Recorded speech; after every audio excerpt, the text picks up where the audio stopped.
Hey guys, sorry that I can't make it to school today, but I want to introduce the very next graph that we're going to be learning about.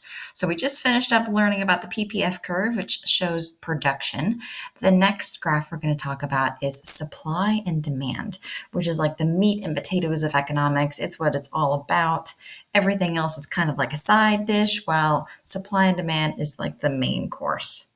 So here is what the graph looks like. This is a supply and demand graph. And you see that we have on the y-axis, we have this labeled price. So this is going to be like the price of a good.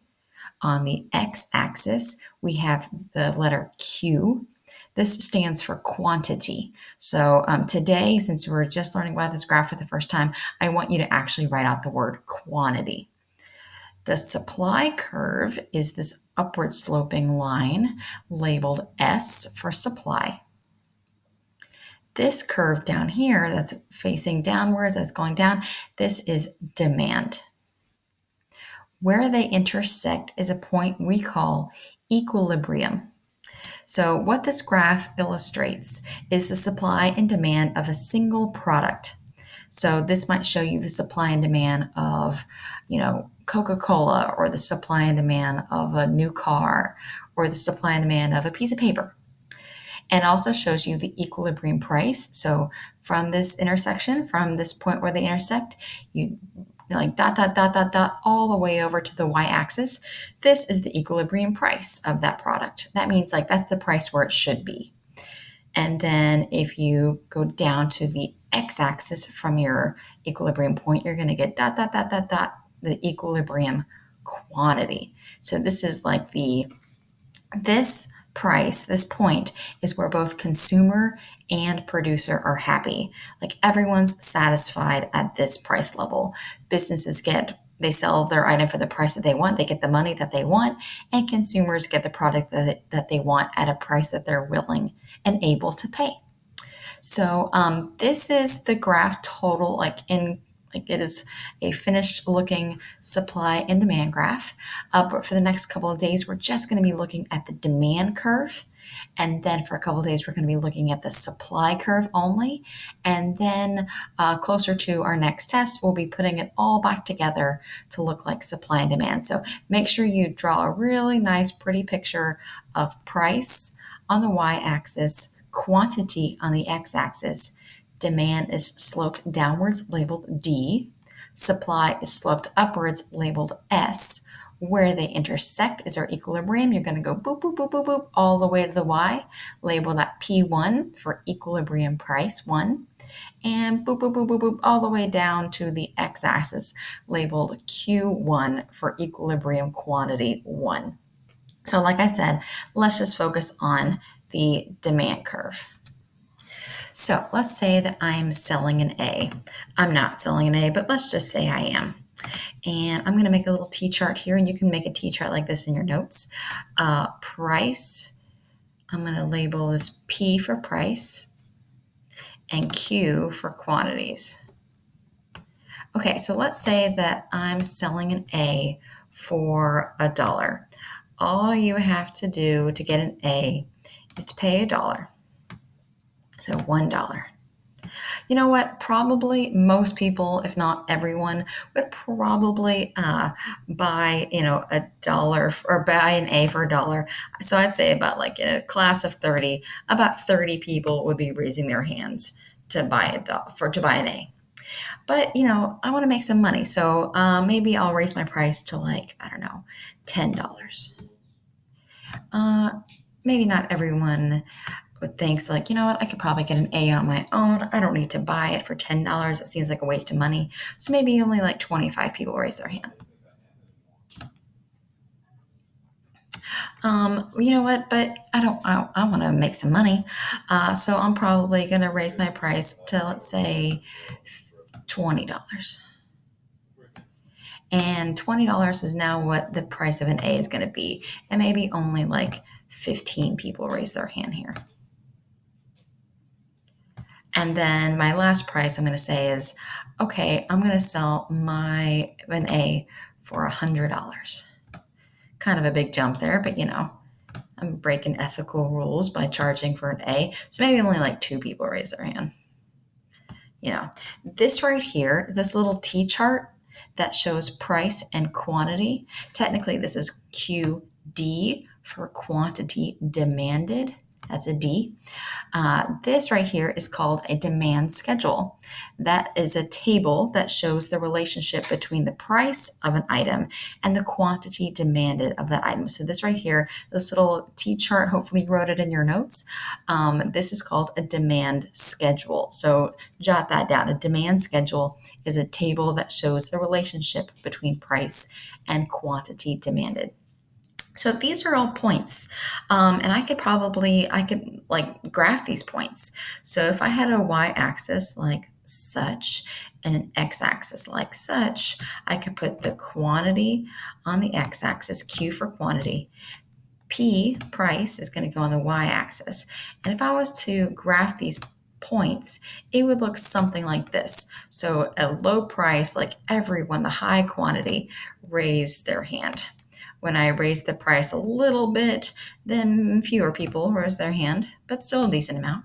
I raised the price even more, fewer people raised their hand, and at a really high price, only 2 people raised their hand. So the quantity was definitely close to 0 when the prices were high, and the quantity was really high when the prices were close to 0. So if you were to plot these points, I'm doing this with a not touchscreen computer, but like with a mouse pad. It's kind of difficult. This right here, that's how you create a demand curve. So this demand curve is just these points plotted on a graph where you have price on the y-axis, quantity on the x-axis. And if you plot these points and then draw like a line to fit, that right there is the demand curve. And that kind of shows you the demand curve that I just showed you before. It had a demand and supply. This is just how this demand curve was created. So I'm going to clear my screen. I'm going to now go back and I'm going to click the next button. So this is a much prettier version of this. You can kind of see the quantities and prices are a little bit different, but the idea is still the same.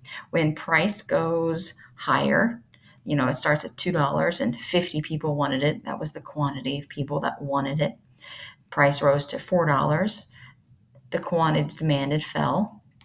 When price is really high, like $10, very few people are going to want it.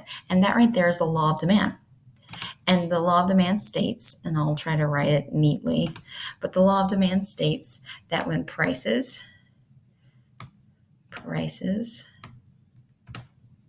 oh my gosh, this is really hard to do. Prices, that's going to be an E. When price of a product is high, that's an upwards arrow. The quantity demanded, the amount that people want, is going to be low. I mean, that makes sense. When things are expensive, you can't buy as many of them, so you demand fewer. But when prices are low, like when things are super cheap, it's just the opposite. When price is going to be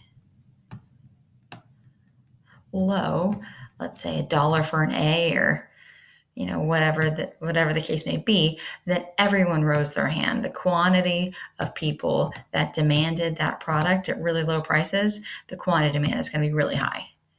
So look at these variables. We have price going one way and quantity demanded going the opposite way. So like when prices were high, quantity demand is low. When the price is low, then everyone wants it. Quantity demand is high. This right here, there's an inverse relationship. This is negatively related. So when price goes one way, quantity demand goes the opposite way. And that's why demand is downward sloping, because there's a negative relationship between these two variables, between price and the quantity demanded. So it's an inversing slope because it's an inverse relationship. I also want to say one more thing. I don't want to clear the screen. Can I go back without clearing the screen? Okay. All right, good. Let's talk about the difference between demand versus quantity demanded. So quantity demanded is the point on the line. So like this point B is a point of quantity demanded. So quantity demand is a point. It's a point. So let's add that to our notes.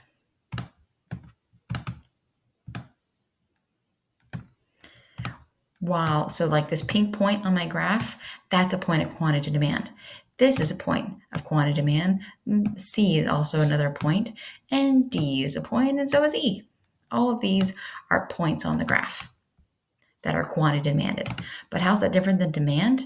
Well, demand is the entire line itself. So this is going to say line, kind of. Oh, there we go.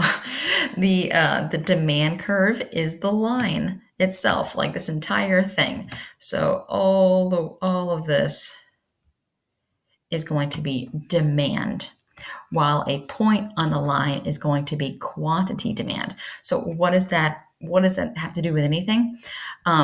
So if a quantity demand changes, you go from B to like C maybe, or maybe C back to B. So if quantity demand changes, it's going from one point to another point on the same line, and that's called a movement.